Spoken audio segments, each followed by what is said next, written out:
Norðlenska nautakjötið. Uppskrift af góðu kvöldi.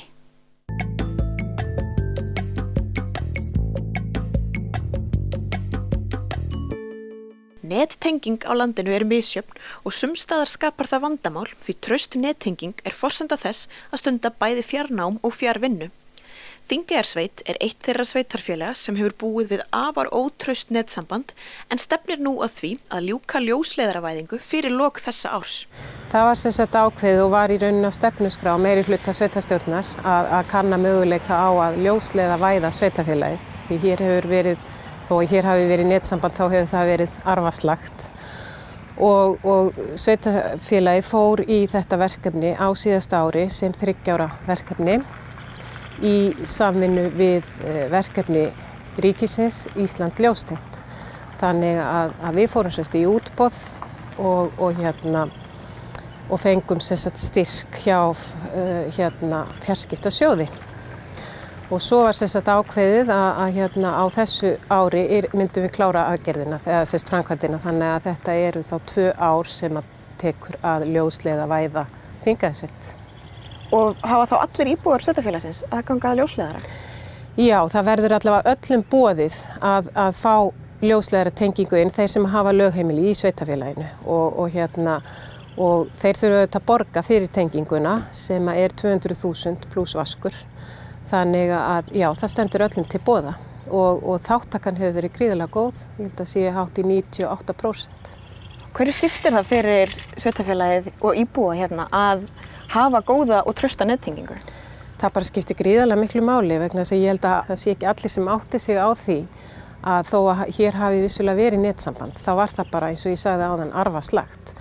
Og það í rauninni stendur ákveðnum verkefnum og tækifærum fyrir þrifum sem að ljósleiðarinn mun þá leysa og til dæmis eins og að stunda fjarnám og fjarvinnu eða starf án staðsetningar. Það á ekki að vera vandamál þegar þú komið með ljósleiðarann og þetta í rauninni bara eins og hverjar aðrar samgöngur, bættar samgöngur. Ljósleiðaratenging bara góð, ljósleiðaratenging bara jafn mikilvæg og góðar samgöngur. Og þannig að þetta mun alveg skipta gríðarlega miklu máli. Þegar tengingin ekki góð og ekki til staðar, hversu hamlandi það? Já, það til dæmis bara hamlar, eins og ég sagði áðan, með að ef að þú ert í fjarnámi og þú ert að hlaða niður miklu efni, að það hefur bara oft tíðum ekki verið mögulegt fyrir einstaklinga. Og svo þetta náttúrulega líka bara grunnforsenda þess að þú getur stundað bæði nám og störf í heimabyggð og fengi í rauninni svona þetta val búsetu. Þú getur búið í dreifbýlinu og kannski unnið einhverja daga heima. Þannig að það bara skiptir öllu máli, bara eins og við þekkjum í svona nútíma samfélagi að þá þurfum við góða nettengingu. Og svo má líka alveg nefna varðandi atvinnutækifærin og þá eins og hér í Þingeyjarsveit eru nokkur tæknivædd fjós þar sem róbótar og þar skiptir þetta máli. Og svo náttúrulega í þessu sveitarfélagi eins og víðast annars staðar að þá vaxandi ferðaþjónusta og hún náttúrulega fer að miklu leyti fram í bókunum og samskiptum í gegnum tölvupósta og bókunarkerfi. Og þá náttúrulega skiptir líka máli að hafa gott netsamband. Þannig að þetta getur í rauninni haft rosa áhrif á búsetu val fólks? Já, við viljum auðvitað fá ungt fólk í sveitarfélagið. Og maður hefur alveg heyrt það að fólk sem veit af því að það ljósleiðari, að þá skiptir það máli þegar fólk að velja búsetu. Til að fá innsýn í mikilvægi traustrar nettengingar ræddum við 2 konur á Norðausturlandi sem treysta á tæknina til að sinna fjarvinnu. Sigþrúður Stella Jóhannsdóttir býr í Keldukörfi í Norðurþingi en vinnur á Húsavík 40 kilometra frá. Við keyrum á milli yfirleitt daglega á virkum dögum til að sækja vinnu. En einstaka sinnum vinnum við heima í Keldukörfi. Og hvernig hefur netsamband áhrif á þína vinnu þar?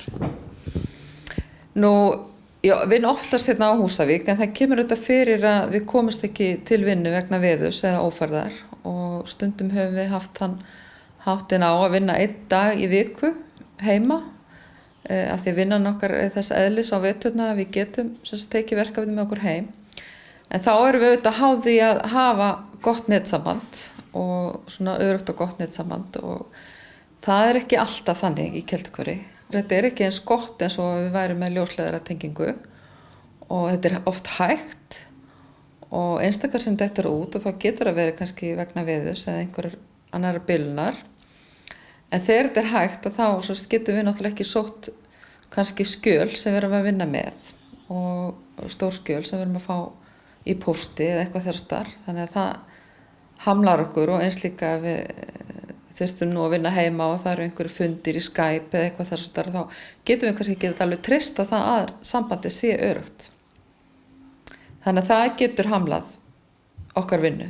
Ragnheiður Þórhallsdóttir, starfsmaður Advania á Akureyri, býr á Laugum og keyrir á milli 3 daga í viku en vinnur þess utan heima. Hún hefur mikla reynslu af fjarvinnu og þekkir vel mikilvægi góðs netsambands. Það skiptir eiginlega bara öllu máli. Ég geti raunin ekkert gert nema með net og gott net náttúrulega skiptir bara öllu máli. Og það eykur fyrir mig bara möguleikana á að vinna heima og það er náttúrulega yfir 2 fjallvegi að fara og ýmislegt þannig að það skiptir bara mjög miklu máli að ég geti unnið heima á sama hraða og með sömu gæði og eins og þegar ég sitt hérna í vinnunni. Þú nú meiri reynslu af fjarvinnu. Getur aðeins sagt mér frá? Já, í gamla daga. Já. Já, ég reyndi þetta fyrir 20 árum síðan og þá bjó ég líka á Laugum og var að vinna hérna á Akureyri og þá var mér svokallega ISDN-tengingu sem var það besta sem var í boði þá. Og þá bara það í rauninni gekk ekki. Ég var með svo hæga tengingu og þetta gekk svo illa haldinni í gangandi að ég gafst bara upp og keyrði hingað á hverjum einasta degi. En það eru breyttir tímar? Mjög breyttir tímar. Norðlenska nautakjötið. Uppskrift af góðu kvöldi.